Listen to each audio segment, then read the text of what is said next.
these are themes that we, Sorry, I'm just recording. Good. yeah, fair enough. These are themes that, yeah, we've touched upon in the past, but I think that might become somewhat of a running theme in and of itself.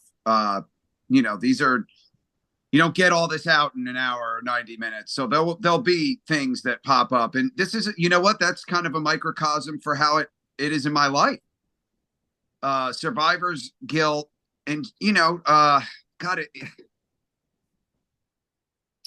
for me, it taps into, and just as like I'll preface this with, I'd like to do a little share, and then I'd really like to hear from you guys. This whole thing started because I went to so many meetings and never spoke because I was too afraid to. But I just get so much out of hearing from you guys. So yeah, I'll jump off with a little share, but I mostly look forward to this for hearing from you guys. And I want to thank, like Rob, I want to echo his sentiments and thank you guys for being here.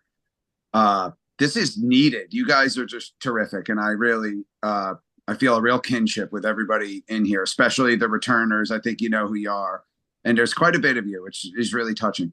So, survivor's guilt. I feel like it comes up once a meeting, and it's a deep shame that I'm haunted by some of my decisions. And it's hard. God, a friend of mine that it might not have been in one of our meetings, but in some way I had mentioned about showing a friend how to shoot dope and how that friend is no longer here, and she texted me right after. I don't know where else I would say that out loud, but she texted me right after and just said, "God, I didn't need to know that," but that fucking sucked to hear. I wish it wasn't so. I wish I didn't do that. You know, um, and I am really haunted by some of my decisions. But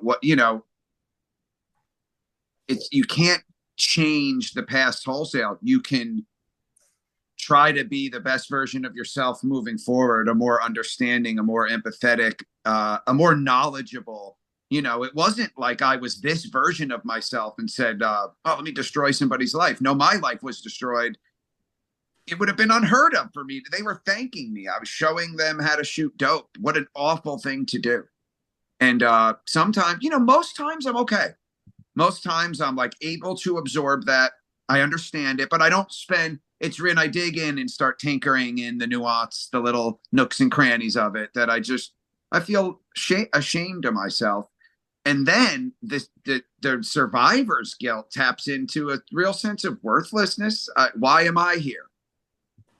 um why the hell was I spared? And then I get into like the nuts and bolts of it. I did It just doesn't make any sense. I did 100 times the drugs some of my friends did. Why am I here? I suppose on one hand you could say like, hey, you're here for a reason, but what kind of a shitty I wouldn't say that to their sisters and their girlfriends and their parents. Oh, I must be here for a reason, but your kid isn't. And uh I don't know. It makes me feel sometimes like I don't deserve to be here, but not that seems like too much. That seems too. It's not in a way that but that is a piece of the feeling that I don't deserve to be here. Um, it's a hard thing to express out loud. I feel like that sounds darker than it is, but in the interest of like full disclosure, that is the feeling. Again, it's not like wholesale, I don't deserve to be here and I'm about to peace out. No, but it's a kind of haunting feeling that's just, I hope that it dissipates over the years. That's my form of survivor's guilt. That's a big piece of it. It's late at night, a smell, a word, or something that brings back, these human lives that had every chance to recover, just like me and some of my friends did.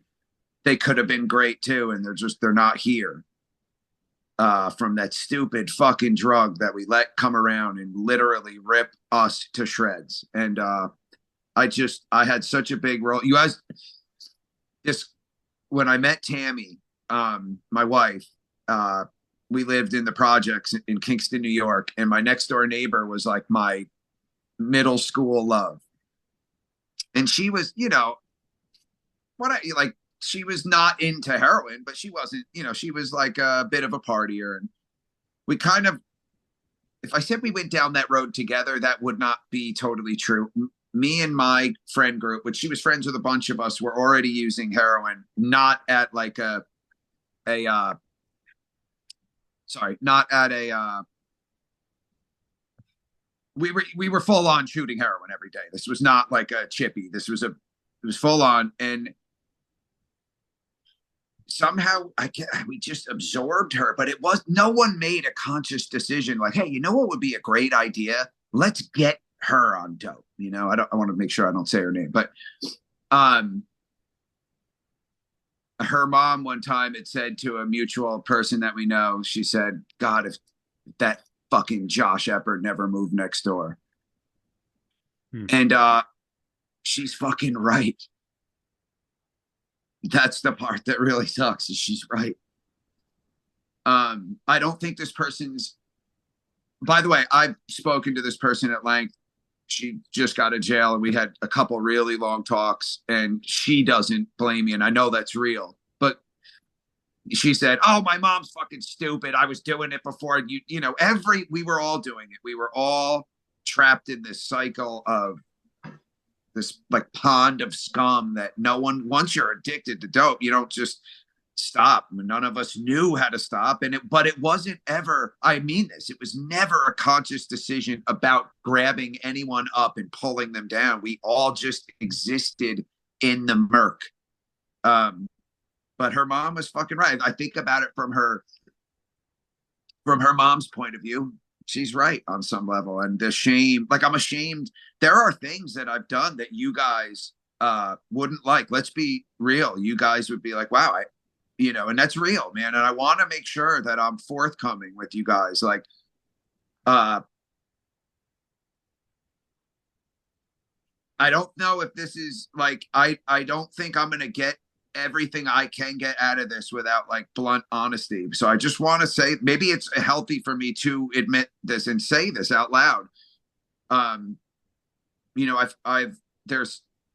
You could say like in a broad sense, oh, the decisions I've made were really bad, but I want you to feel the gravity of them. I mean, I've held people's arms and shot them up because they didn't really know how to do it. And they were asking me to, they wanted, like, it was like I was doing them a favor.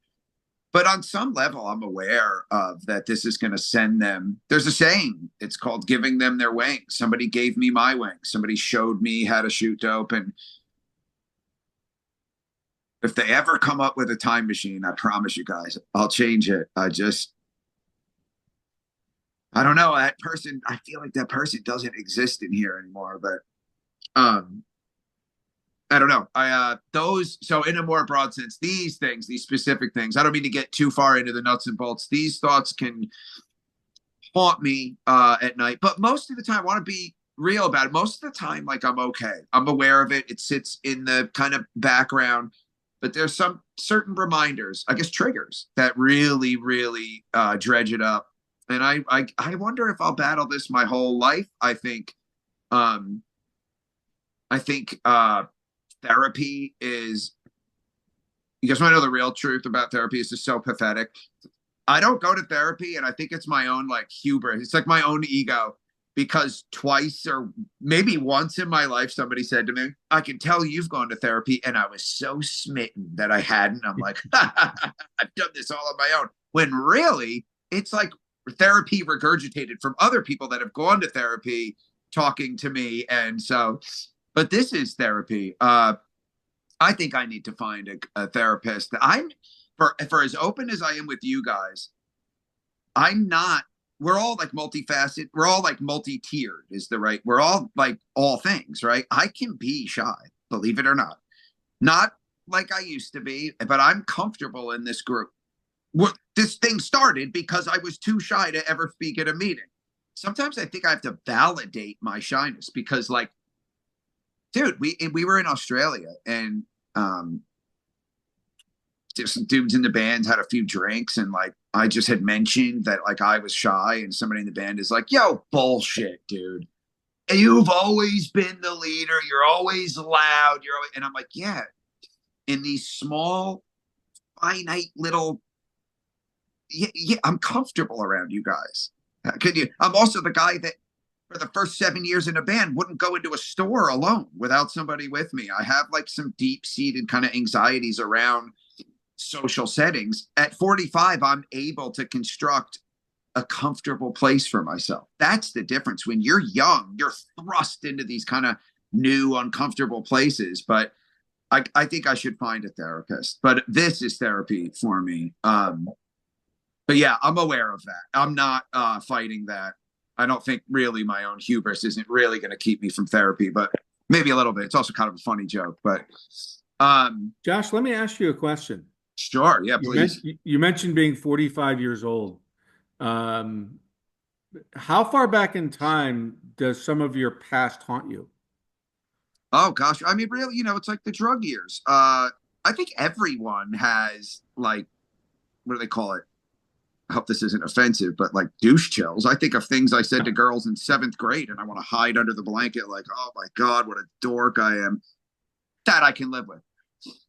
It's the really dark. It's the stuff that human lives were on the line.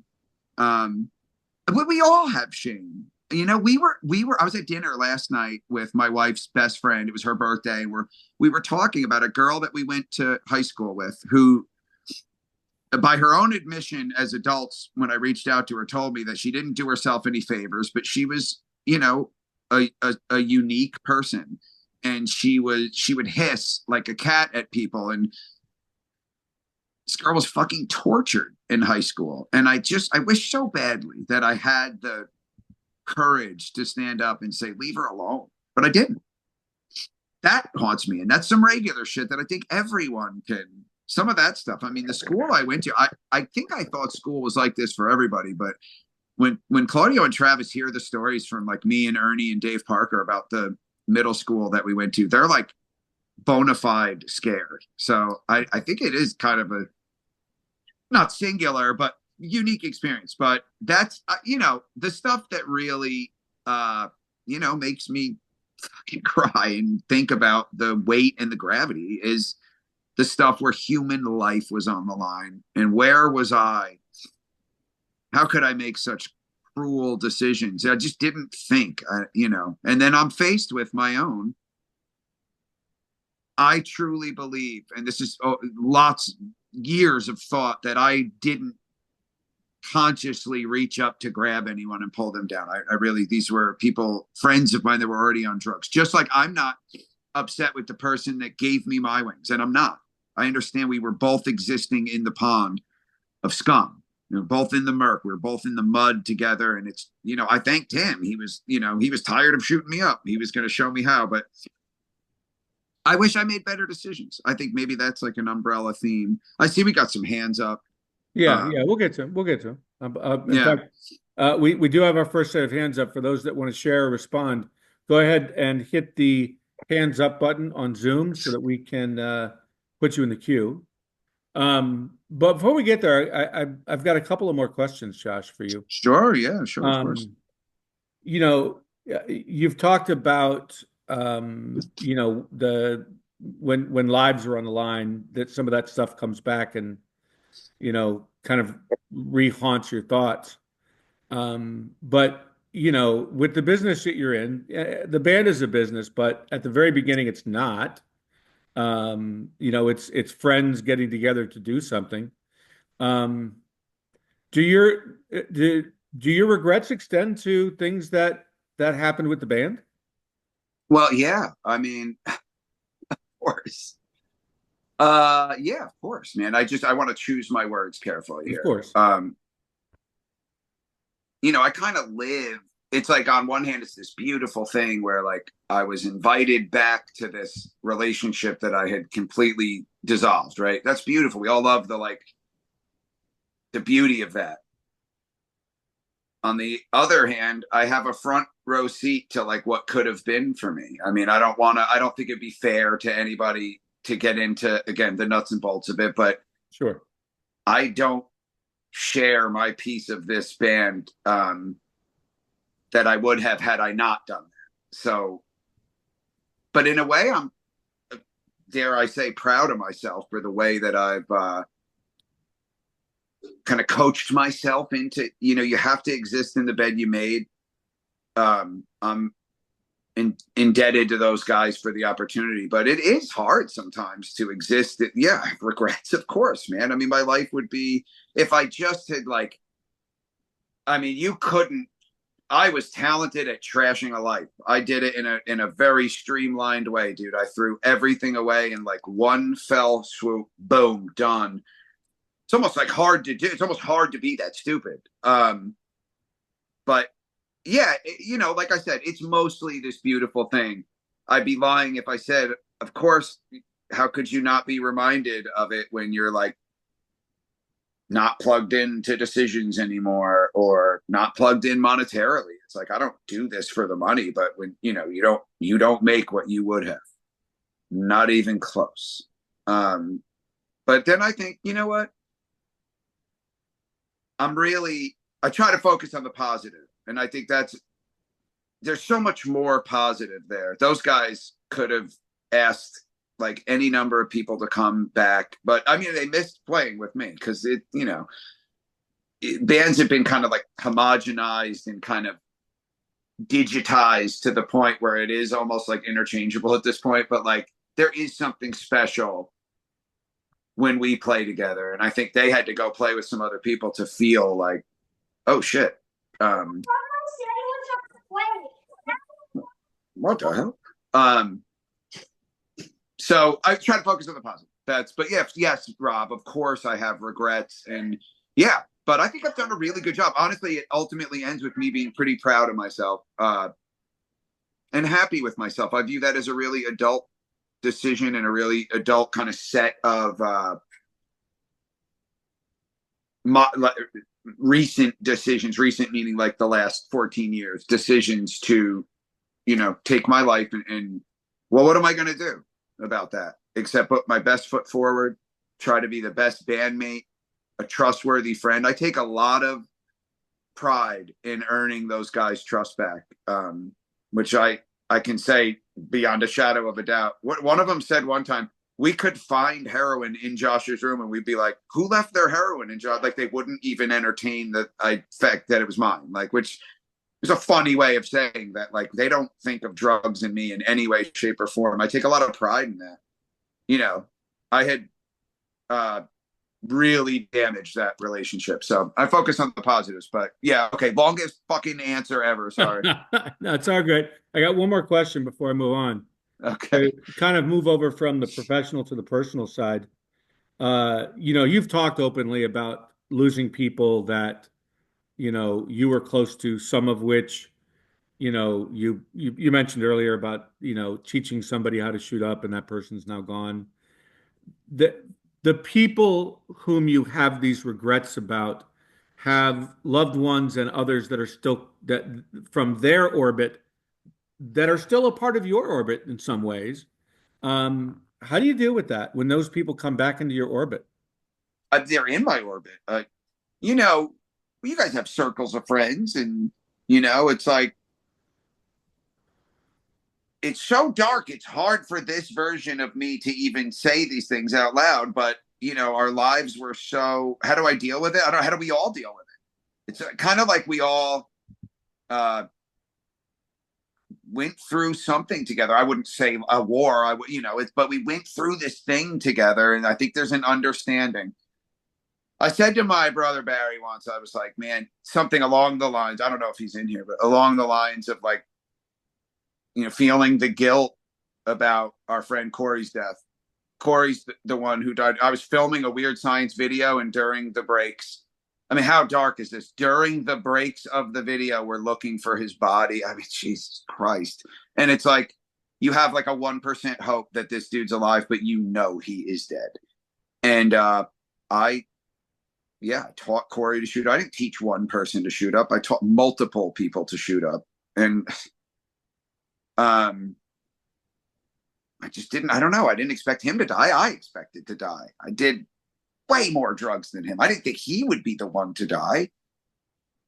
I should have known better. He OD'd at my house once, and me and Barry got him awake, and it's just the things they're horrible. How do I deal with it? We just deal with it. And so I said to Barry, I'm like, I meant something in that. I can't remember exactly what I said to him, but Barry's awesome, and he was just like,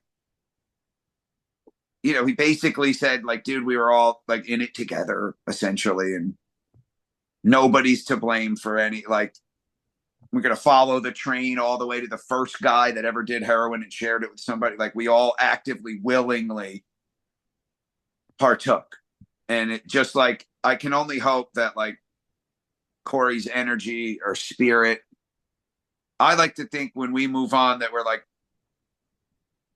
it's like when you're born, you know how to breathe. You're gifted some universal truths, and there's an understanding, whatever's next, and that there's no anger. I think the anger is in here from me.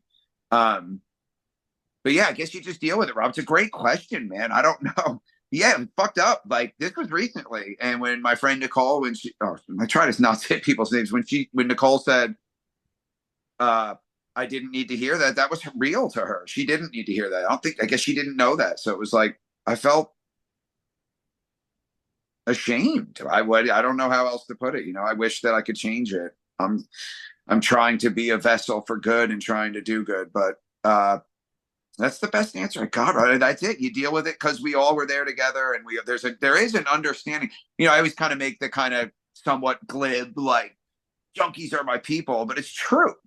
And we are each other's people. Those of us who are in the thick of it, there's an understanding amongst it, and no one is mad at me. There are other people outside of mine. I brought this up in DSC before about the guy at the softball field. I fucking can't believe that. But that, I've had so many people reach out to me and be like, dude, I knew Jason and I never heard that. So maybe that was just like a small sect of people, but still it's a hurtful thing to hear that like you're blamed for someone's death.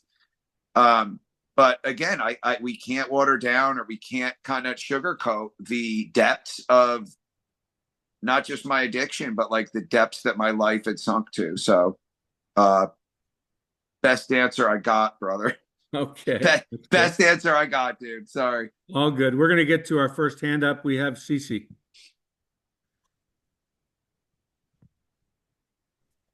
Hello. Hi, Hello. Cece.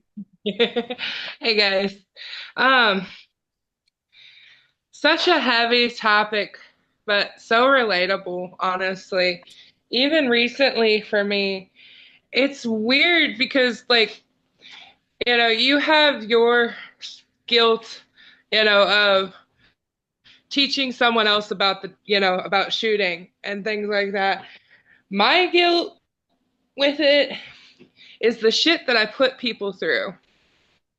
Mm. Of course. Oh, did you freeze? Did she freeze? I don't know. Let me see her on the list. I mean, I see her. She looks Having frozen. my life the way it is now, Whoa. um I thankfully it gives me a reason to keep fighting. I look back at being found almost dead in my car, blue, not breathing, in fucking Florida, in a whole nother state, where if somebody would have wanted to, they could have just put me out of the car and taken my car, and they probably would have never found me. Mm. The choices that I chose to make in my own addiction, uh in my own choice of being selfish, what would have happened to my kids? The baby wasn't even a thought yet, but my oldest, she was like 7. What would have happened to her? The amount of stuff that she had to go through. And she doesn't talk about it too much, but she went through hell when I was in my active addiction. And the guilt of she had no blame in this. She had no reason to be involved with any of this, and she got toted around, brought to one family member to another, to one rehab to another, to one homeless shelter to another, because I was making the choices to be selfish. And in that point in time, I didn't, even though I didn't want to openly do it around my kids, the amount of time that I was dope sick around her was just mean and cruel because of the fact that I was trying not to be high around her, but I think being dope sick was just as bad. Not wanting to get caught. I put my kid through hell. She won't say too much because she's grateful I'm still here. But at the end of the day, the guilt is like that I sometimes feel like I didn't get the punishment for the shit that I did that I deserve. And sometimes I feel like all that I'm going through right now, like the stress and anxiety and depression, is deserved because of what I've put other people through. And then I brought it up in the chat the other day. 2 people from my NA meeting died this past couple weeks, 2 in 1 week. And these were people that look like, now I don't know how or why they died, but these were people that were actively in the group and seeming to be more serious of their recovery than even me, because sometimes I put it on the back burner. And that makes me feel guilty because I'm like, if somebody's actually like actively working on their recovery and they're gone, and then it's still like the guilt of, I have nothing to bitch about, but I still bitch, And I understood on a very personal level what you were talking about, Josh, because I was on the other end of that. I had to beg someone to up the first time because they didn't want to put me into their hell. Like when I say I had to provide the supplies and I had to pay someone to do it for me the first time. Like, it's sickening. But at that point in time, I just was so desperate not to feel, and everything else wasn't working anymore. And so, the guy that did it for me the first time, and I don't talk about this very much, but he said it. He's like, fine, you can pay me, but you're paying for your own funeral. So I definitely related a lot to the survivor's guilt too, because it's like, am I doing enough to deserve to still be here? And it's the pain of just seeing people falling left and right still. And I don't know, but I'm grateful that you guys, I look forward to this meeting. Like, I cancel other stuff for this meeting because this is my form of therapy too. But anyway, that's all I've got. Man, thank you, Cece. Cece, you're just so, that's a whole other universe of stuff. You're so spot on, dude.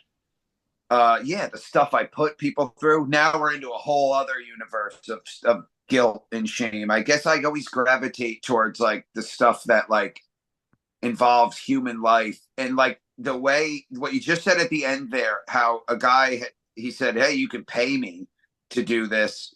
They're like, I think like I don't know. I often kind of daydream or night dream, just fantasize about if I just like I just could have been a little bit like sharper and smarter and realized the weight of what I was doing, but I didn't. If anything, I felt halfway cool. Like I'd always like my brother, Barry, who's not my blood brother, but he, I was always, I loved this dude. Like I couldn't love another dude more than this guy. Right. And like, but I almost like felt cool that I knew how to shoot up, which is disgusting. But I think there was like an understanding that we were taking a ride to hell and we were going together, as fucked up as that sounds. So, But yeah, I wish that I said what that guy said. I wish I said, like, hey man, it's your funeral. People had said that to me when it was time to show me. So are you sure? And of course, yeah. But Cece, everything you said, I'm just so with the punishment. I see you. That's all I got. It's not like I'm in a position to offer you any like critique or advice. I just see you. I feel you. I'm with you. I feel those things too. Thank you so much for sharing. That one was spot on. I'm with everything you said. Yeah. Okay. Yeah, on to the next one. Yeah. I think it's it's important to us to remember that, to remind everybody that, neither Josh nor I are certainly any kind of a trained therapist, but Josh has a perspective that I think allows him to connect in a way that might be difficult for others. And the only thing that I would add is the world heaps enough guilt on us, having that guilt be the wrong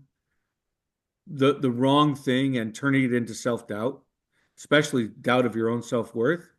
I just don't think that is something that is healthy for us to let creep in, because there's enough doubt in there in the world on us anyway. And so next hand we have up is Raz. Raz. Hi, guys. I come to you with a different but similar survivor's guilt sort of complex in twofold. One, I am the survivor of losing my best friend to suicide almost 7 years ago. And then 2 years after that, I lost my dad to an alcohol addiction where his organs just shut down. So I'm kind of on the perspective of like being on the other side of a survivor's guilt, where like, did I do enough to help? Should I have been there? Should I have made more of an effort? I also strongly relate on the point of mental health. For those of you who haven't been here and haven't been here when I've shared mental health resources or things, a little about me. I have schizoaffective disorder, which when unmedicated, which happens sometimes when my insurance doesn't want to approve my medication, kind of turns me into a monster. Not because I have any control over it, not because I can do anything about it, but the depths of a mental health crisis look a lot like a drug addiction or alcoholism or things like that, because it's something that's out of your control to a degree, and you don't always get the benefit of being able to like decide what you do. And sometimes that leads to really fucked up things happening. I am currently fighting with my insurance to get my meds right now. And between the schizoaffective and my memory loss from the brain tumor and things like that, sometimes I say things that are really, really hurtful, or sometimes I do things that affect other people in a really negative way. And it sucks. It absolutely sucks to see that I have affected someone in a way that hurts them and penalizes them and fucks with their life. That being said, I want to talk about a couple of the things that, as someone who has done peer education and has been in therapy for almost 15 years, that my therapists have shared with me to help with things like survivor's guilt and rumination and getting stuck in your own head. Some of the strategies for surviving guilt that I have been taught include reaching out to the communities that have been affected, which is something that is personal and each person kind of has to gauge on their own. But if you are at a place in your recovery or with your mental health or whatever your guilt is, reaching out when you are ready and feel you can to try to make amends or repair relationships, absolutely one of the best things you can do. You may not always like the reception you get. You may not always get a good reception, and that's okay too. Another thing to keep in mind is that for people like us who did make it through situations that are really hard, it's luck. we get lucky that medications are an option, or we survive a drug overdose, or sometimes we just get lucky, and that's not our fault, and that's not a bad thing, because then you can turn around, and if you are able or you are willing, you can do something like what Josh is doing, where he's created a safe environment for a lot of us to open up about our struggles and to talk about them in a safe way with other people who understand. And that support saves lives. One other thing that I use when I'm ruminating or struggling is this something that's in my control? Is this something I can do something about? If the answer is yes, then I try to sit down. I make a list of the things I can do to correct my actions, or reach out to people who need support, or help another person who's going through what I'm going through. But if it's not in your control, and this comes with the mental health training of CBT, which is cognitive behavioral therapy, that teaches you how to work on things like radical acceptance. And radical acceptance is a skill that gets used for things like, my best friend died, and I feel like I should have been more supportive or taking care of him. But the fact of the matter is, he died. And all I can do is work bit by bit, layer by layer, day by day, through the pieces of guilt I feel, look for the real truths in it where I can find it. And if I can't find a fact or a truth or a legitimate cause to be upset, then I try to just accept it and take a deep breath and let myself cry a little bit and then move on with my day. I have some web pages and charts that I'm going to post in the Discord in the resources section on how to navigate things like this for people who are struggling with that. And they will be available to anyone who wants to come join the Discord.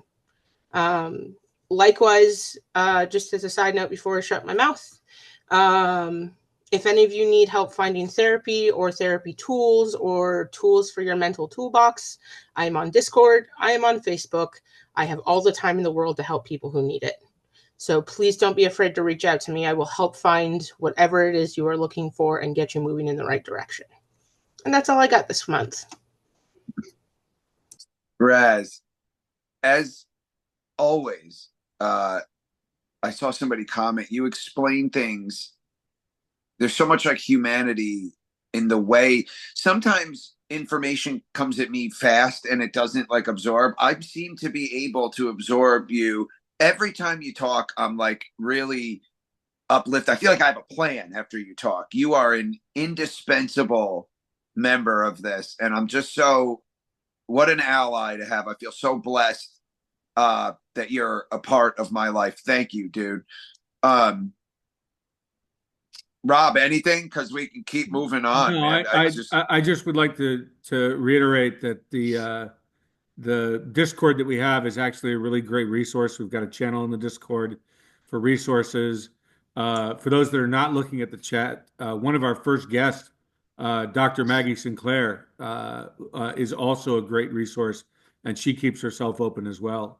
And so, that I would just tell everybody that there's just resources for finding resources.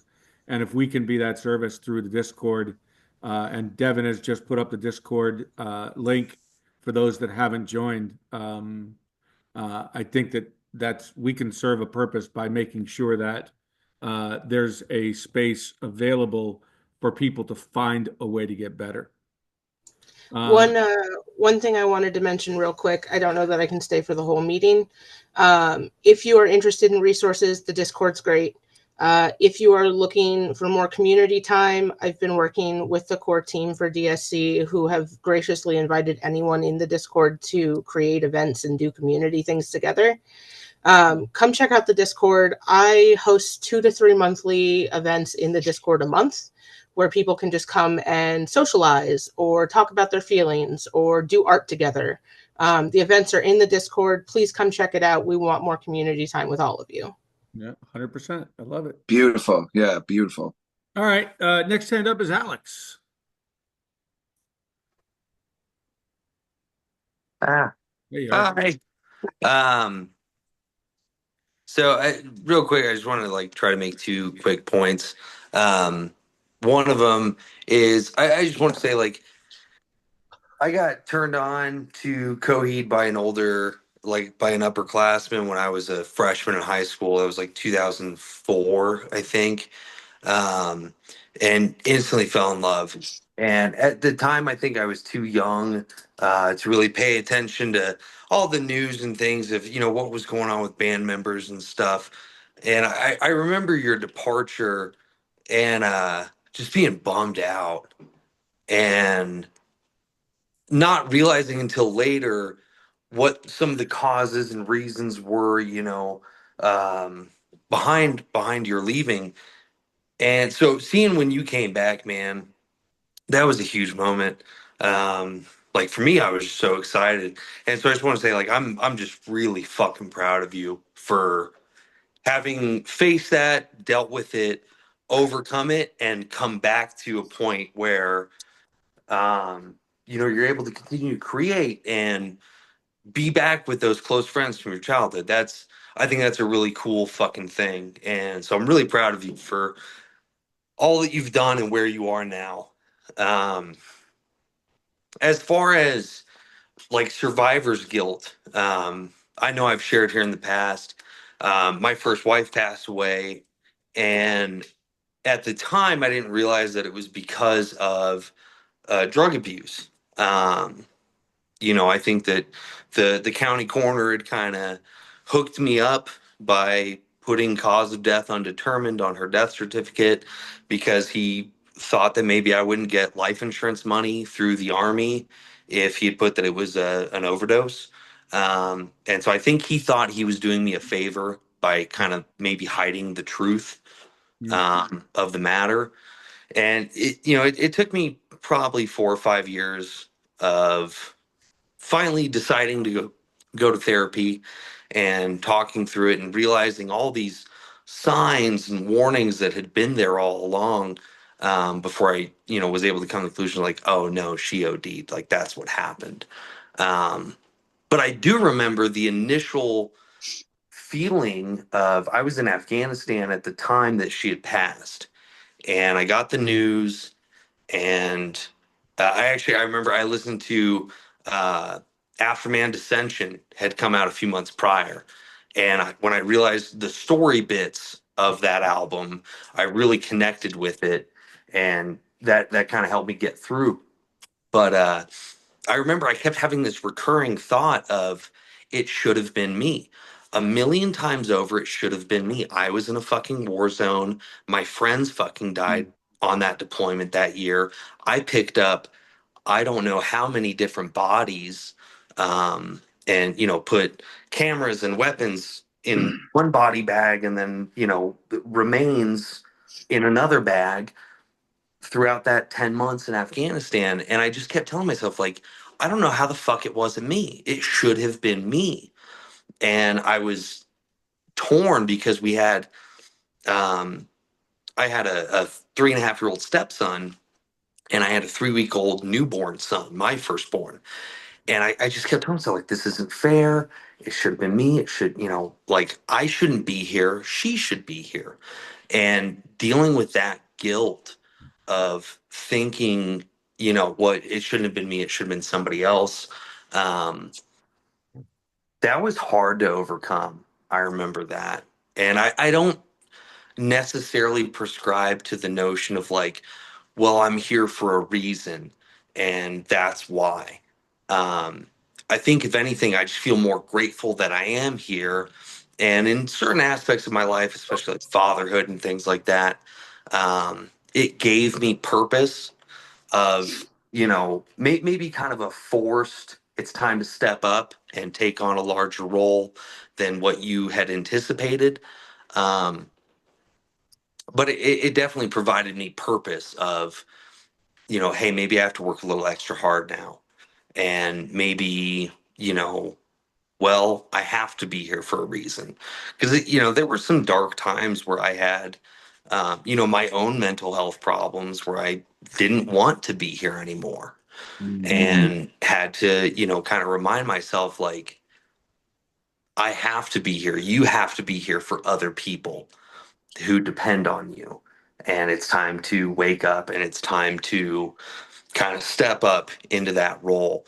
And so I know for me, that was kind of a driving force when I was, kind of experiencing darker moments in my life. But yeah, I mean, survivor's guilt is a very tricky thing.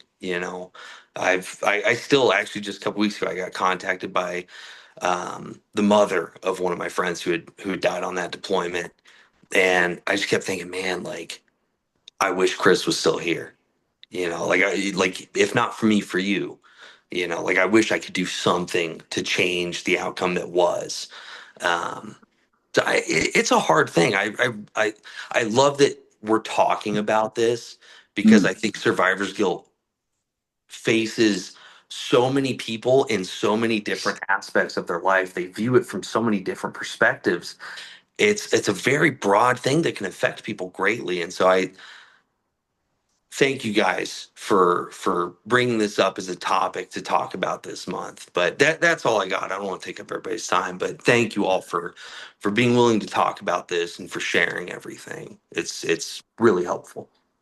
Well, thank you, Alex. And we always make it a point to say it. I just want to reiterate that any month that you feel like coming and sharing, these are always open to anything that anybody's feeling. I think we appreciate your service, brother. I mean, our lives look completely different, but here's this parallel in this community where we can connect. You said so many things that, like, I feel I appreciate not only your share, but, like I said, your service. I appreciate you being here. It means a lot. It means a lot to me. I think there's probably a lot. I mean, I feel this way about everybody in here, but it's certainly true with you, Alex. I think there's so much that I could gain from just listening to you. That's what that's what I get out of this. It's so much that I get. Everybody says, thank you, Josh. I get so much out of this. And I took a lot from what you said. The band stuff, when you were first talking about, like, don't forget, like, when I left the band, like, I didn't have many people wishing me goodwill. People didn't like me with good reason, and it wasn't like they didn't know what was going on, but I treated people poorly. And it's the one of the greatest honors of my life is getting to re-engage in this community. And that means you guys, and kind of earn my place, and in a good way, and be forthcoming. And it changed my life to realize that, like, honesty, God, it sounds so stupid and corny, but it's really true. Honesty saved my life. Just saying, like, I've made mistakes and I want to atone for them. And I feel that with every meeting, every meet and greet, every time that I kind of transcend fandom into real relationships, that it does transcend the band. No matter, I want the band to mean a lot to you guys, but you could tell me, like, man, you guys ain't shit after your third record, and I feel the same way about you, like, because I have a deep, real respect for you that transcends any type of fan thing. But your words land, so thank you so much, brother. Yeah, no, thank you. I don't think it's corny. I think I sound corny, but I'm being honest. Yeah. I'm 35 now. I think I was 14 when somebody showed me In Keeping Secrets. And I mean, honestly, like, you've been one of my heroes for a long time. And so when you left, I remember I was crushed. I was like, no, like, it's these four guys. That's what happens. Um, but to see you come back, man, I was so fucking proud and so happy. And then when I learned everything afterwards, I was like, man, I'm really fucking proud of this dude for doing all that. So, thank you. Well, it means the world to me, dude. I can't tell you how much, there was a long chunk of time that nobody had anything good to say about me. I always talk about my cast of characters, my friends, my crew. No, and so many of us have, like, snatched a victory from deep in the mud, man. And it's not just me. It's you know, again, Barry, but his wife Marissa, they've carved out a beautiful life for themselves. And there's so many people that did. There's so much good in here. It's I just feel so lucky. I feel lucky that you would say something so nice to me. But I just want to like make sure you guys know that it's like the greatest honor of my life to engage with you guys in a honest, in this way. This thing has been one of the greatest honors of my life. So I'm really touched by that, Alex. Thank you, brother. Of course, I hope you keep coming back and keep sharing.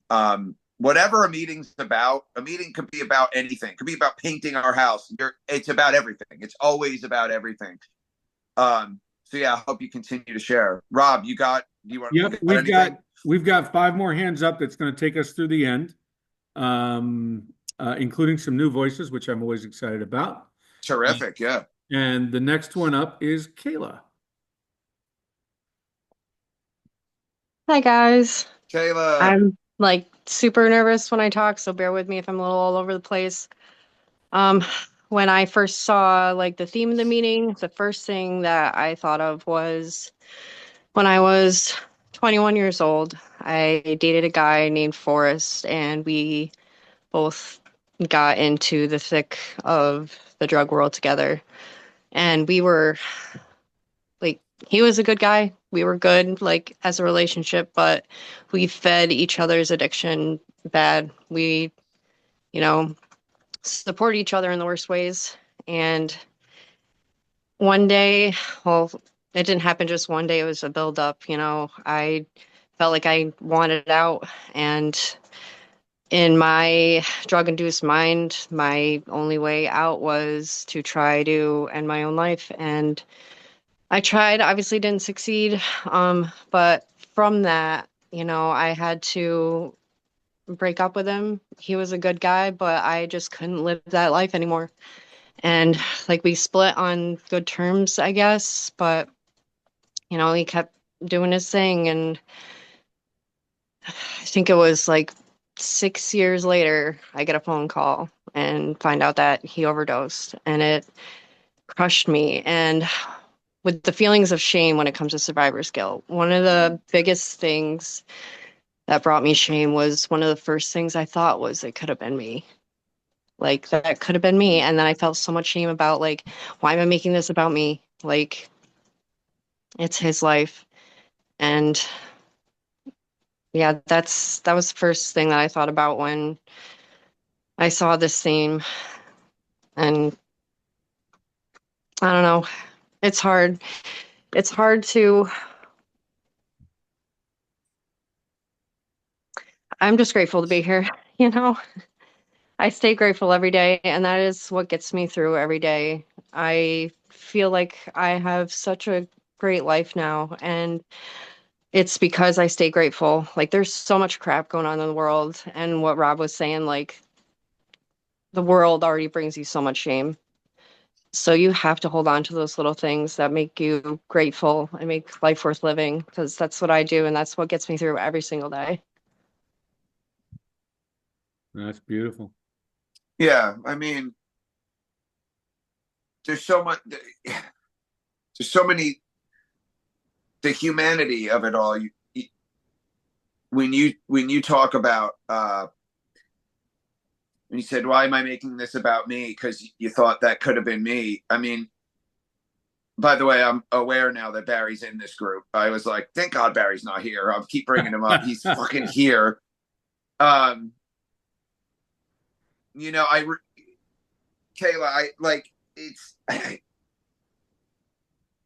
it's hard to explain. Like, our friend Corey that passed away was like Barry's. You ever have a best friend that has another best friend? But like, me and Corey were friends, but we weren't like close like Barry and Corey. And I still wrestle with the relief I felt that it wasn't Barry. I like wrestled with that. Like, I feel terrible. Like, that was, and I told Barry that. Barry's on the phone with me. Barry, I'm aware you're in here now. So I just thought to myself, thank God Barry's not in here. I think I've talked about you every time I talk. I don't normally talk about you this much. I swear to God, dude. Of course you're in here. So this is dark, and I'm not. So Barry's on the phone. We're shooting a video. Barry's on the phone with me. He's out searching. Barry's sister dated Corey, but Corey's like Barry's best friend. Now I'm friends with Corey. We're friends, but not like they're exceptionally close. And here I am. Like, I know this kid is dead. I know he's gone. Barry knows he's gone, but we're hanging on to like 1% of hope. We know he's gone. But the relief I felt haunts me to this day. And I just, when you said that about you saying that could have been me, I don't know, that landed for me. I don't have much else to say other than that landed for me. I feel like there's some type of parallel in there that I'm still kind of haunted by. Like, how dare I feel relief that it wasn't Barry? But that was real. It was true. And I feel guilt about it. I said it to Barry on the phone. I said, through tears, I said, I'm just happy it wasn't you. And what a fucking awful thing to say, but I was. And I fucking wrestle with that. Like, Corey deserved to live. He was just the same as us. He had a life, and it was worth living. And I still wrestle. I don't feel like it was a decision on my part that was wrong. It was real. That was real, and I just voiced it. But what you said really landed with me about, I think that's human nature, Kayla. I always appreciate when you share and that you come. I get so nervous talking at meetings too, believe it or not. And my go-to is to just keep talking. So I'm going to shut up right now. And yeah, we'll move on. But thank you so much for sharing. Thank you so much for being here. We need you in this community. You are a part of this. Yeah, thank you. Thank you. I will only say that always pay attention to the words people use as a writer and a communication professional.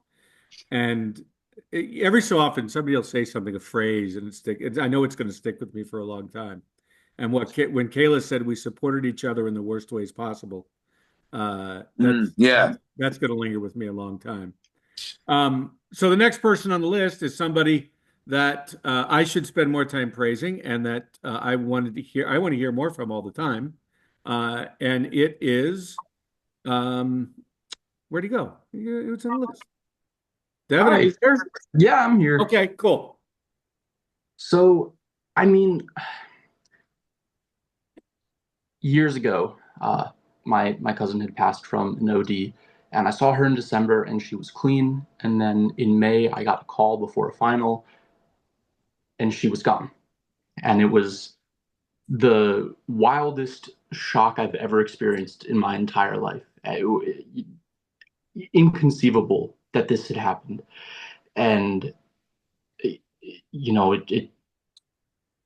we all, obviously, the whole family got together, and we went to her services. And the person that taught her how to do drugs, that brought her back in after she had gotten out, again, her partner was there. And to see that person at that time, I was so mad. I'm still upset about it. I don't think I'm mad anymore. I'm just still upset. And then, people started speaking and sharing stories, and he didn't say anything. He didn't say I'm sorry to us in front of everybody.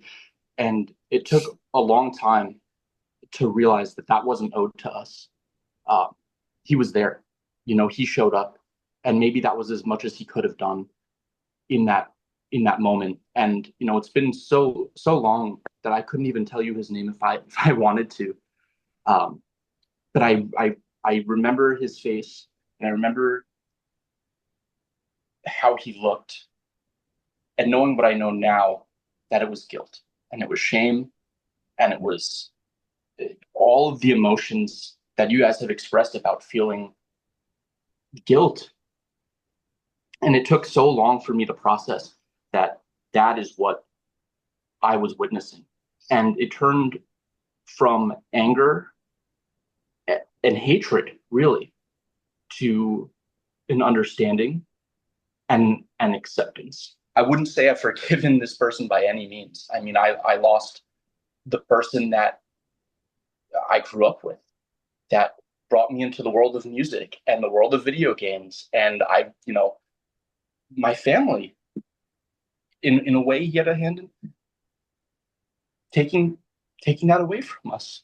And it's really hard to even talk about now. It's almost a decade later, and it still feels fresh sometimes. And I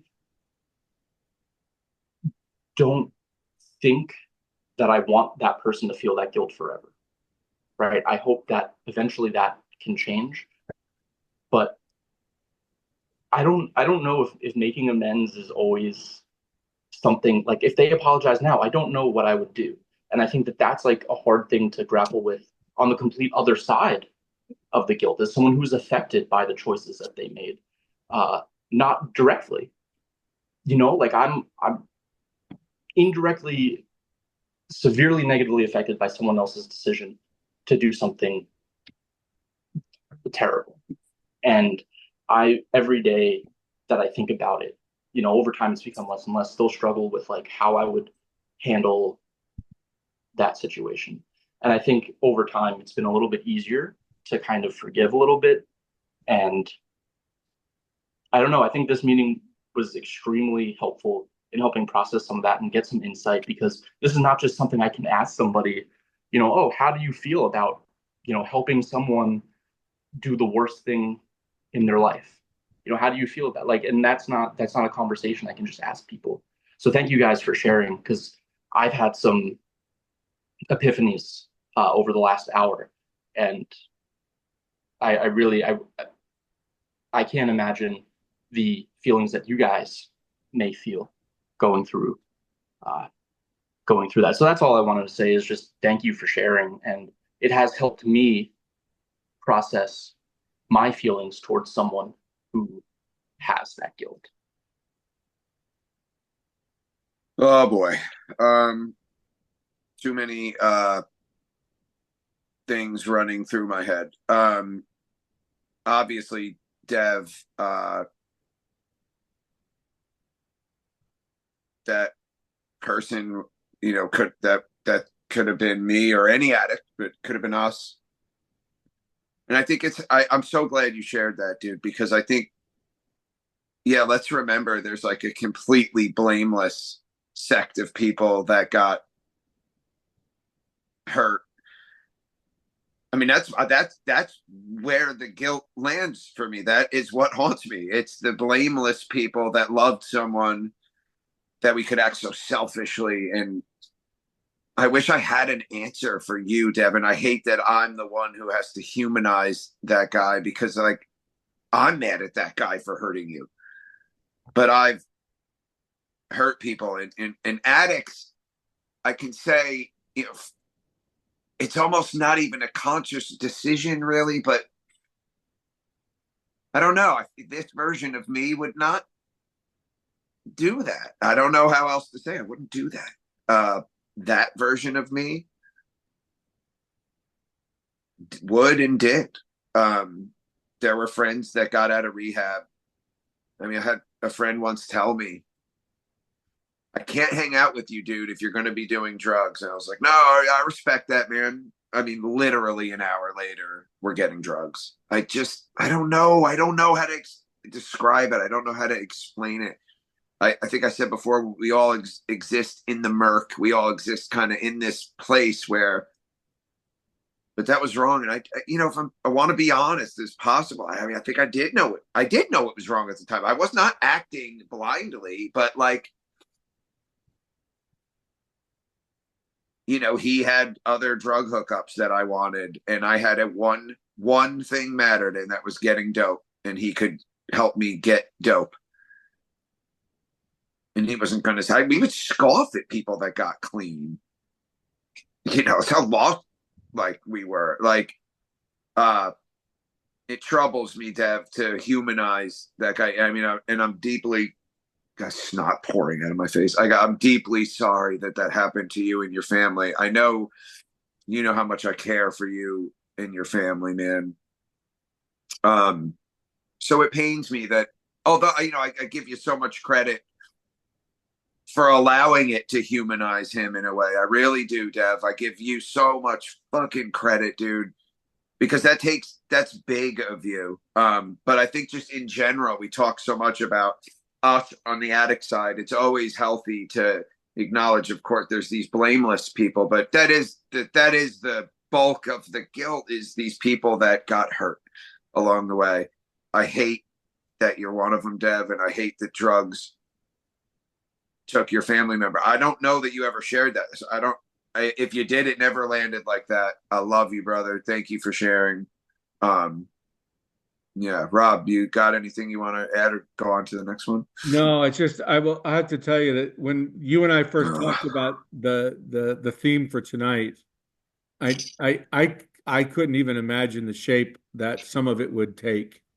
It's such different forms of guilt that we've heard about tonight, and so many fronts for it to be dealt with. I think it tells you that it's a topic that needed to be part of a discussion for sure.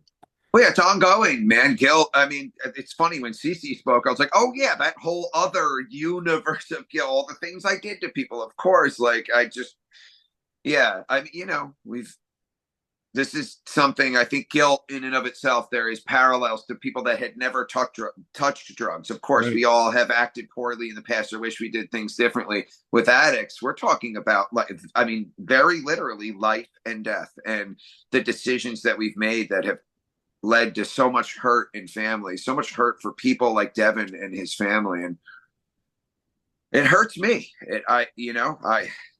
I'm sorry for what I did. Like, truly, I am sorry for what I did. I get you. Yeah. Yeah. Okay. All right. Well, the screen says Marissa, but I think we all know that Oh boy. next person up is Barry. Barry G. Hey guys, how you doing? Yeah, I can't figure out how to get on this thing and be able to speak unless I'm on like my wife's iPad. I don't know. Yeah, it's been a great meeting so far, and I knew Corey was going to come up, Josh, and I was like, I actually have the opportunity today to be able to get on a meeting. Normally, these things are scheduled when I have something to do, which is all the time because of my family, my children, and my wife, who's constantly busy. But there's a line, and I've told Josh this a bunch of times. There's a line in Steely Dan's song, Deacon Blues, and it says, "That shape is my shame, there where I used to stand." And I think about that, and I think about, like, if I'm looking at a picture of myself or Josh and I in our drug years, and that shape that was me, like, didn't really truly exist. It was my shame where I used to be. Like, the meaning of that changes so often in my mind based around like guilt and shame and regret and who I was. But over the years, I've learned through therapy of many different kinds how to deal with it, and it's okay today. And like I've told Josh in the past, like, we were all in it together, and I don't, as shitty as this is to say, because like we're all part of it, and like I was there when Josh gave Corey his wings as he gave me my wings. And my mom said the same thing, Josh, like, I'm just so glad it wasn't you. I'm so glad it wasn't you. And that's a natural reaction when you love someone, when you have a deep love for somebody, that's a natural reaction. Josh is my brother. Corey was like my best friend. And, unfortunately, I was the one who found him that day. And it was horrific, like, for the longest time, I couldn't get the image out of my head of him laying there. It was a couple of days before we had found him, and it was raining, and it was god awful. It was the worst thing I've ever seen in my life. Like, absolute horrible. And in the early recovery, before I started to really dig into who I am and who I was and why I did the things I did through the program of AA and specifically the steps, I learned so much about myself. Like in the AA promises, there's a point in it where it says, "We will not regret the past, nor wish to shut the door on it. We will comprehend the word serenity, and we will know peace. No matter how far down the scale we have gone, we will see how our experience can benefit others. That feeling of uselessness and self-pity will disappear. Like, I've gotten to that point. And sometimes I'm so far removed from who I used to be, who we were, that I forget. I don't know if I forget or if I healed. You know, like I'm pretty sure I've healed. I don't forget because it's always there. And the shame I've had and the things that I am shameful for, you know, because you could be shameful for doing something and not necessarily have shame. It's not there, and I think it's through my works, like the good I've done since, you know, like the trying to make up for what I've done to myself, to my family, to all those that love me and the community, just in general, like people I don't know that were affected. I remember Corey's grandmother came up to me and she was like, I just don't understand what happened. I'm not mad at anybody. I just don't understand. Like, and then she was very concerned if she gave him the money for the overdose, is what she kept saying. Did I give him the money for the overdose? Did I give him the money for the overdose? And, you know, she had lent him money and that's how he got it. But Corey's parents had told me he was a deeply troubled individual. And if it wasn't heroin, it would have been alcohol. And he was so sad and so upset, and he walked around depressed. And you know, there were times when he was happy. Like, I remember I went to therapy after I found him because the image was stuck in my head and I couldn't get it out. And my therapist told me, like, every time you see that image, you have to replace it with another image, like a great image. And there was this one time we were playing softball and I was in left field and he was playing shortstop, and I'd eaten a bunch of Xanax and I had no depth perception at all. And I'm standing out there and the ball's coming to me and I'm like, I got it. And I'm standing there and Corey's running back to me and he was like, the fuck are you doing? And I'm like, I got it. And then the ball was really like 10 feet behind me. And somehow from shortstop, he ran and got it behind me, dove headlong and caught the ball. And I'm like still there with my glove up thinking I'm going to catch this ball. And it was like he made this miraculous, like, beautiful play. And that's what I had to do. I would have to reimagine that every time I would see that image in my head, or I would feel that guilt. I would have to replace the negative with something positive, specifically about Corey, the situation. He was the situation in question. You know, there's other things that I'm just riddled. I was riddled with shame about, like, you know, things involving my 9-month daughter at the time. And like that stuff was really, really hard to work through. But again, I've worked through it and I don't feel shame. And I feel guilty saying I don't feel shame because I know so many people are riddled with shame. I don't feel that anymore. And it's a good thing I don't. I guess I have guilt over not having the shame I once did because I've moved past it. I don't know. It's such a tricky situation. I've never had that. It should have been me though, because I don't know if it was ego or just who I am. Well, I'm like, I'm fucking Barry G. I'm not going down. Like, it's not happening to me. Like, so I've never had that. Why wasn't it me? Because I was always too tough in my own mind. But it's true. I don't know. I've learned to get through it. It was the point of all this, all of these words I just said. I've learned to get through it, and I don't feel it. And hopefully, you know, people that struggle with it, I pray that you find a way to become one with it, in a sense, because it's liberating. I don't have to feel terrible anymore, like every night. So it's a good feeling. I hope any of that made sense, but no, it all makes sense, Barry. So early on, I don't know if you were here earlier in the meeting, you know, I said, like, this doesn't, most times I'm able to absorb this in like a healthy way. I feel healed, but I would be lying if I said there aren't. It's not a lot, but I feel haunted by certain things where I do feel shame, but maybe I'm on the road to being healed. I think it's important that you just said what you said, that you feel healed and worked through, not turned away from and not navigating, that you've worked through and navigated it. No, that's powerful. I don't mean it in a cocky way. I feel almost healed. Yeah. It's a lot of work and digging and soul searching and brutal honesty and uncomfortability. Yeah, I think this shit heals me. I remember when I first got into detox and I was so afraid to speak publicly and my whole body would shake, and I would start sharing about the things that I was miserable over. And with every time I shared something, like, I felt better. And it was like almost a high for me in the beginning to tell everybody all these terrible things I had done, because like a burden shared was a burden lessened.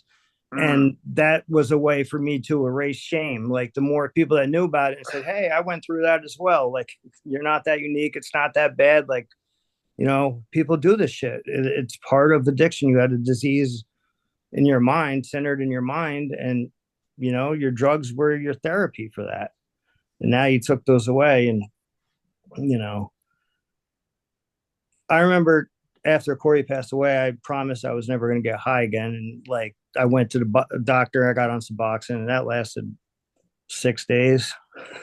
No, I think it's important you mentioned that, dude. You found your best friend dead. It rocked our friend group, but you found him, and that is the hold of drugs. And I've explained this to Rob. I use your situation. That I think is a testimonial to just how deeply rooted the addiction of heroin is. You used heroin again. And I think it's hard for people that never experienced that to like hear that, but that's, I think, a great example of how much the drug.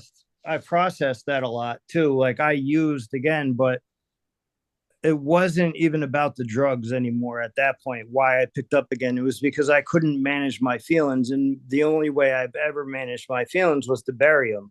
Sure. And that was what it was, especially with such a horrific thing that had happened.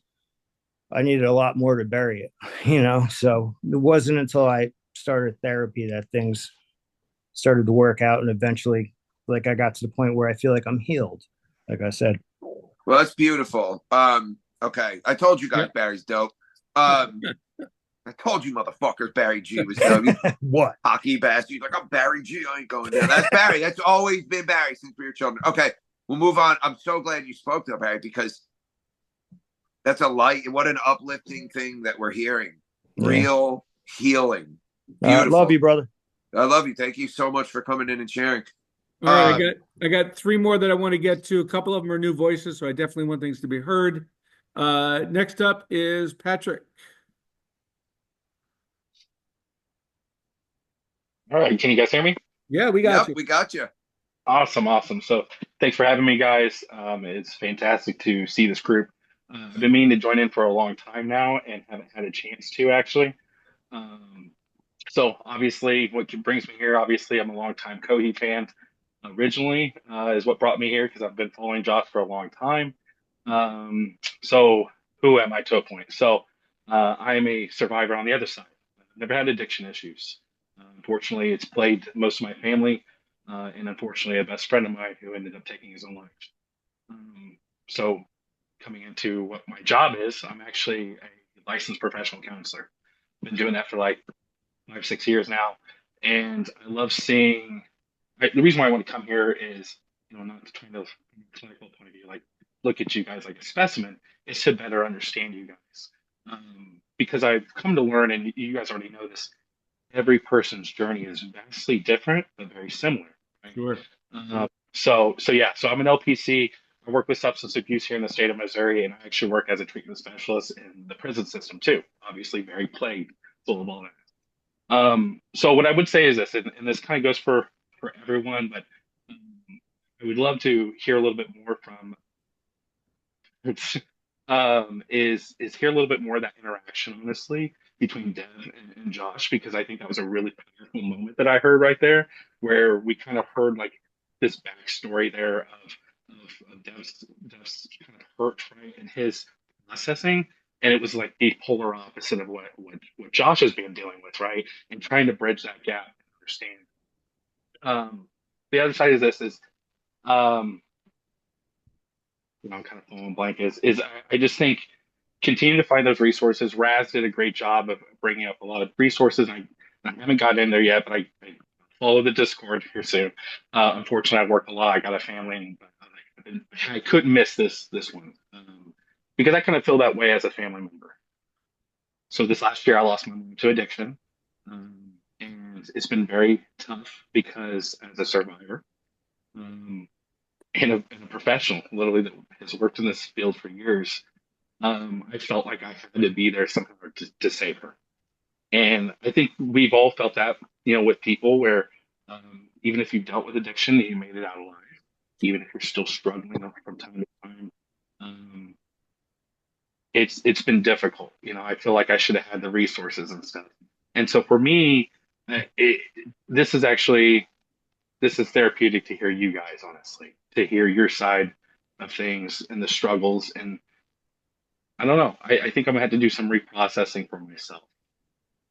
But what I would say is this, and this is just, and I'll be quiet after this. I just want to give this tidbit, is a phrase that I always tell clients is through weakness, you'll find strength. And I know that sounds oxymoronic to a point. Right? I learned years ago that vulnerability, you hear like the Brené Brown stuff and stuff. It's kind of like going to the gym. When you think about it, when you go to the gym, you're actually breaking yourself down. No one comes from the gym feeling strong. Actually, you get your ass beat and you feel very weak, right? But in time, you'll get stronger. Right? And we do the same thing emotionally and through life as well. And so I guess I ask you guys to kind of remember something like that or come up with your own information that helps strengthen you guys to get through this existential existence that to a point we try to make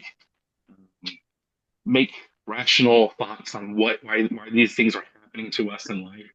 And we have to come to realize that there is no rational mind. We're just existing. So I just want to tell you guys, everyone, regardless where you fall on the spectrum of this situation, I'm very proud of all of you guys for where you've come from. And it's been great to hear your guys' story. And that's what I meant. Well, thank you, Patrick. Sorry, guys, my phone died. I hope it sounds all right. Yeah, I had to plug it in. Yeah, we hope you come back, Pat. Patrick, I hope that this isn't the last time. I know people's lives are busy and but you're wanted here. And I caught most of what you said there. I only disappeared for a minute there. But yeah, thank you for the share, and yeah, I hope you come back and keep sharing, brother. Thank you. I love that quote. That quote was dope. I will say this, Patrick. Sometimes when I'm listening, I'm taking notes on things we're doing. Somebody will say something and it'll give me an idea for the future. And you've actually said that, talking about the different approaches between the way Barry handled something and Josh handled something. I think maybe we'll do like a kind of like a roundtable in a future meeting where we could have people who represent different levels, different types of recovery. Somebody like Barry, who went through a traditional 12-step program, maybe talk about somebody that did something like an in-person rehab center, like a residential facility, and somebody like Josh, who used medical assisted therapy. I think that would be an interesting thing. Well, yeah, Rob, what a great, fantastic idea. Barry did both of those things. Barry, right. The traditional 12-step, and then a long time in a halfway house. Barry's a wealth of knowledge. He's just, he's got 4 young kids and a job and a very busy wife. But Barry's wife, too, is also through the program. Okay. They're my heroes. He hates when I say that, but it is true, man. Like, they're really, Sounds like we There's got a roundtable brewing for the next couple of we months, got a roundtable brewing, baby. and we can thank Patrick for that. Yeah. Well, thank you, sir. Well, it's great to contribute. I appreciate everything you've already done, Josh, and everyone else a part of this project. I think it's something very meaningful, and I think in this world that we live in right now, we need all the resources we can get. Well, Lord knows, but man, well, Amen. yeah, I'm touched that you said that, Patrick. Thank you so much, man. Lindsay in the chat mentions about peer recovery support being another amazing resource, and yeah, we're going to be actually exploring some of that with a new partner, some of which are in the meeting tonight. We're excited about that future as well. We'll make an announcement soon. Next voice up we got 2 more to go, and then we got to get out of here. But reminder that our discussion and our support continues on our Discord. You can connect to any of our core people through the Discord or on Facebook. And if we need to hunt out a resource, we'll hunt out a resource for you. And so the next up is Charlotte.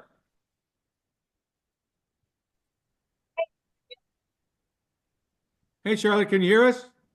Yeah, I can hear you fine. Okay, beautiful. Cool. Sorry.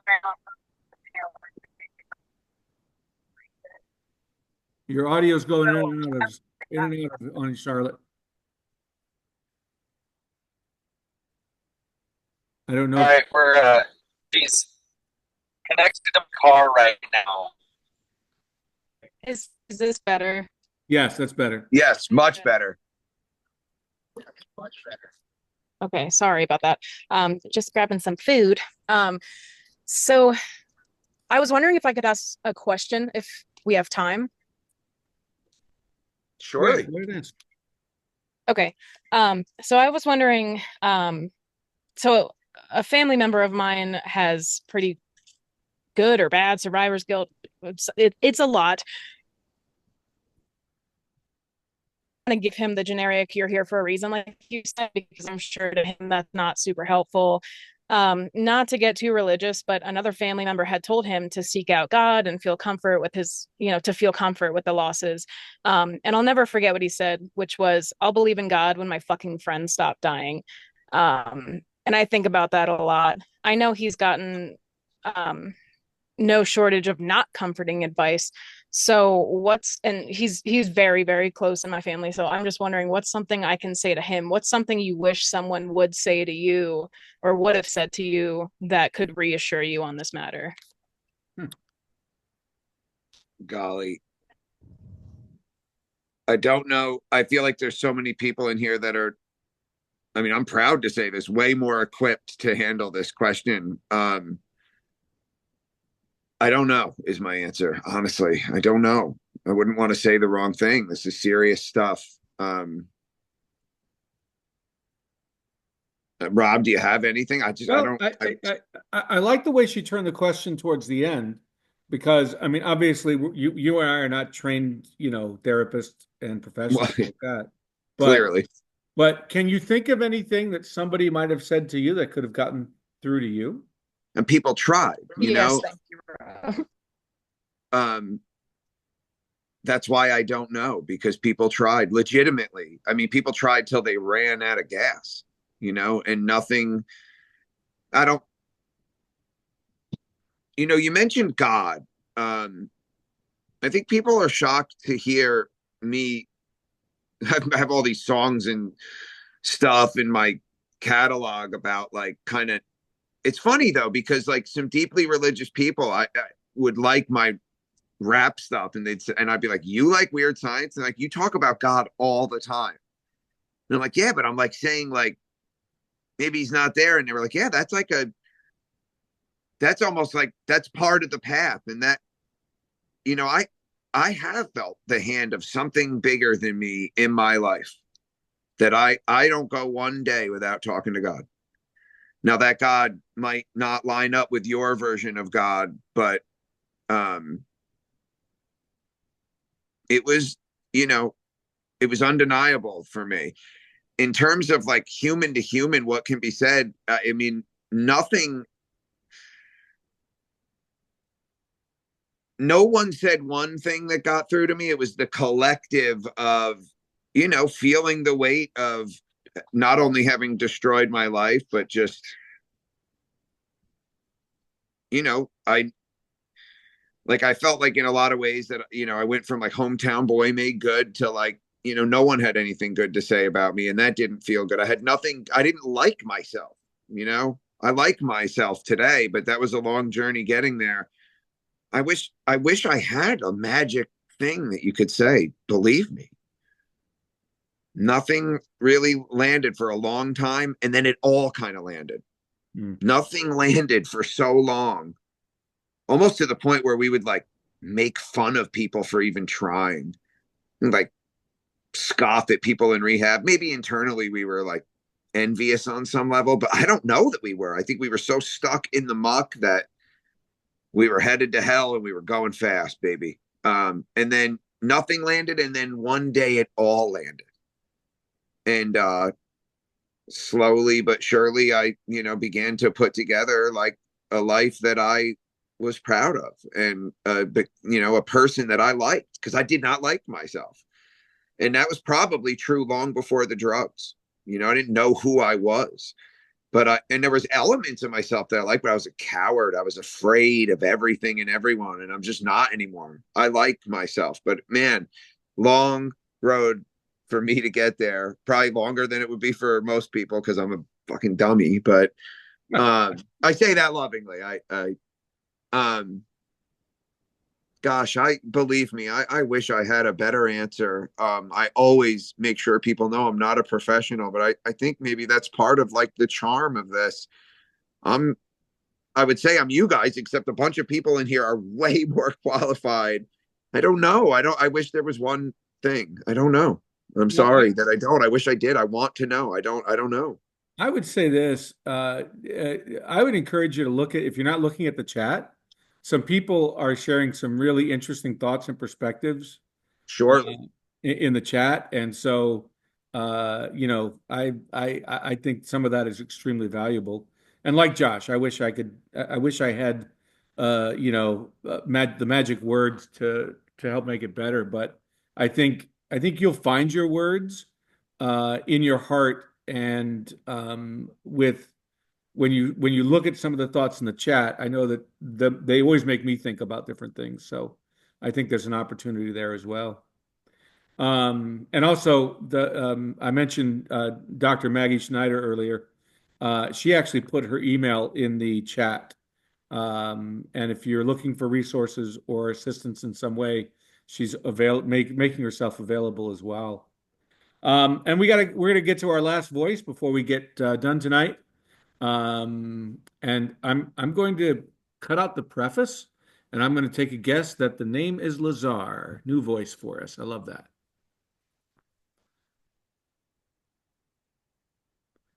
Yep, you're still muted. Let me see if I can ask you to unmute. There we go. We got you. Thank you. I'm glad to be here. Very grateful.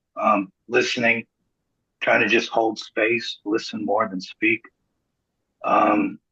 If I had to take a guess at somebody mentioning a dichotomy of a statement like that, the honest answer really is I don't know. I wouldn't know how to answer that, but I do know that I would probably sit that person in active listening and just let them get out all the pain that they need to in a conversation. Just to hold space in that tension for what they're suffering through or what they're suffering from. Because I've had to have people do that for me, and I've done that for others. And I'm just here with empty hands to just hopefully have something to offer in this conversation. My story, short bullet point list, is I struggled with alcohol in my early 20s. I didn't get really into hard drugs, but I was drinking like a fifth of Jaeger each night by myself and at parties on the weekends. And that lasted for several years until I just like got to the end of my rope, proverbially, and seen a lot of friends self-harm and get into stuff. And I just had to leave all my friend groups like at least one time. But in my early 20s, I was diagnosed with schizoaffective disorder, and that kept me in the hospital 10 times in 10 years. And now I'm in I'm on the other side. I'm in recovery and remission now for 10 years. So I come from a more positive place. Not that I can't relate, but the memories have faded, so to speak. And I've learned that those memories can't hurt me, even though they're still there. I remember them, and they're a good reminder for me. Like, I remember the person I was and what I was going through and who I was with and what was happening. And that's like a good balance for me to say, yeah, like I can relate with damn near anybody on some stuff of like existential crises or substance, although there's some things I can't. But I remember looking in the mirror in my early 20s and just hating who I was, hating who was looking back at me. And man, there's nowhere you can run away from in your own skin.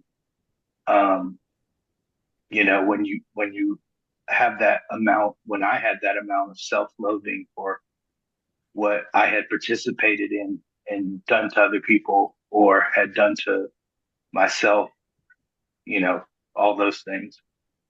So I'm just grateful to be here. I'm very glad to hear everyone's stories. Like, keep your head up, keep going. I'm reminded even in my tough days now that I can't turn back time. I can't go into the past, but I can keep moving forward, even if it's against the wind, so to speak. But yeah, thank you for letting me be a participant in this conversation. I appreciate y'all very much. Oh, we appreciate you.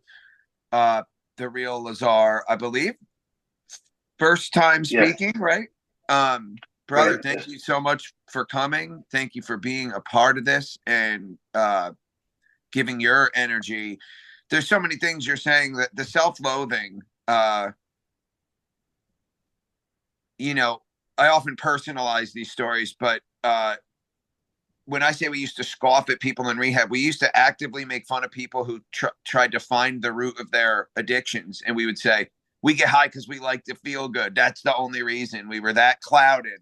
But the self-loathing was such a piece of, and I was really like hard on I had to learn to love myself. I had to learn to like myself because I too, in my 20s and just, and then it would come out in really boisterous ways or, womanizing in awful ways and thinking that, trying to feel like wanted or trying to feel worthy of somebody. But, you said it perfectly. You can't escape yourself when you look in that mirror. I really appreciate your share. I do want to say something. I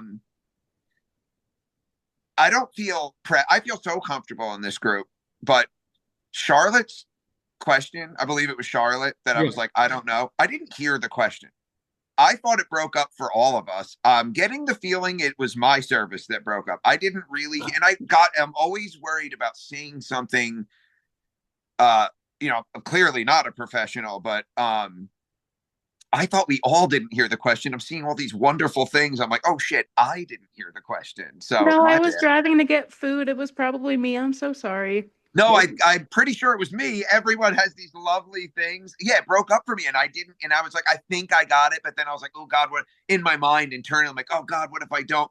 Because I love this group and this community so much. I do want to be great. I don't know that I am ever. I want to be real, but I do want to be great, just like you guys want to be great. I care so much about you guys. And I got like nervous, Charlotte. I got really scared. I was like, man, I don't know. And but everything I said was true, but let me think on it and I hope you come back to the next meeting. And, but there are so many resources in here of people that, some of them are professionals, but some of them, their life experience, their hearts and their minds are so, they're like a never ending resource for me. I think we're all a resource for each other. And that's really like the lifeblood of this thing.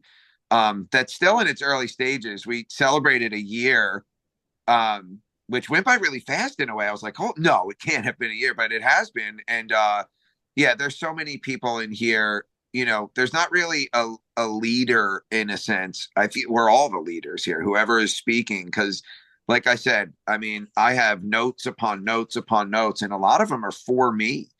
And I've just learned so much from the people in here that I'm not trying to be super self-deprecating, but shit, sometimes I'm the worst guy to ask, and I've got a lot to learn. What a great meeting. I'm really glad Barry came in and spoke. I think like the more comfortable Barry gets too, like he's got an experience that's singular that I won't share his parts, but there's a real wealth of life experience in there, and it's a miracle that Barry's here. I'll let him, hopefully he can come to more meetings and tell, but his life got as dark as anyone's, not just the Corey thing. And I'll let him tell that, but everybody that shared today, again, notes upon notes. Raz is like my fucking hero, man. Cece always coming with the heat. And you guys were so just, again, not to sound like a broken record, I'm just so lucky. I'm really lucky that you guys are here. I love you guys. And that was just a really terrific meeting. To everybody that was new, I'll shut up in a second. Everybody that was new that spoke, thank you so much. I hope you find the time and energy to come again. You're so wanted here. And not to sound corny, but this is really like a safe landing spot for everyone, for whatever ails you, for anyone suffering. And just a really terrific meeting tonight. I was looking forward to this all day. So I'm so glad that I feel like, I guess a poor way of saying it would be I feel high. I don't want to say that, but it is. Like I feel so seen, heard, and I don't know. I feel armed. I feel more armed than I was an hour plus ago to find like the best for myself. I fucking love you guys, and I really mean that. I'm looking at Maggie's big smile. It's just warming my heart, Maggie. Okay, I'll shut up. Rob, you probably have some things you want to end this with, and then we can go and eat dinner with our wives. Yeah, absolutely, Josh. I do want to say to Charlotte, you've actually given me an idea to do a whole month's meeting built around the question that you brought up. How do you support someone? We oftentimes in these meetings we talk about how we need support, but I think there's room in the discussion that actually can work in both directions and think about how we support others. What are the things that you say? What are the things that you do? And by getting perspective from both sides of the fence on that issue, I think actually might be a really valuable thing. You had some responses from me and some responses in the chat, and that's not going to be the end of that discussion because I think I'm going to build a whole month around that topic in the future. With that being said, I also want to thank everybody that came tonight, especially the new people that were in the chat, the new people that just were here listening, the new people that spoke. We absolutely love that. And I would reiterate Josh's statement of we hope you come back, and I would say we hope you come back and bring with you a friend, because the more people we get out to, the more people we reach through our message, the more good we can do in the long run. And so I want to thank everybody that came tonight. I want to thank the core team members that helped me behind the scenes, getting a lot of the stuff done. I won't name them individually because I'll leave one out and I would be embarrassed. Yeah. We had some visitors from Heart Support here tonight, and we're working on a partnership with them so we can kind of grow the reach of our message and the good that we do through them as well. And so we're working on that, and they were here tonight to kind of see what some of our stuff is about, and we're excited about where that's headed in the future. And again, just a last thank you to Josh for always taking the time for this. I love you, brother. Yeah, well, I love all you guys. Thank you guys, man. I feel guilt that I get so much more out of this than I could ever really articulate. But a really wonderful meeting tonight. I love you guys. I'm looking forward to the next one already. Rob, I'm sure I'll talk to you before then. And yeah, peace, y'all. We will. Good night. Later.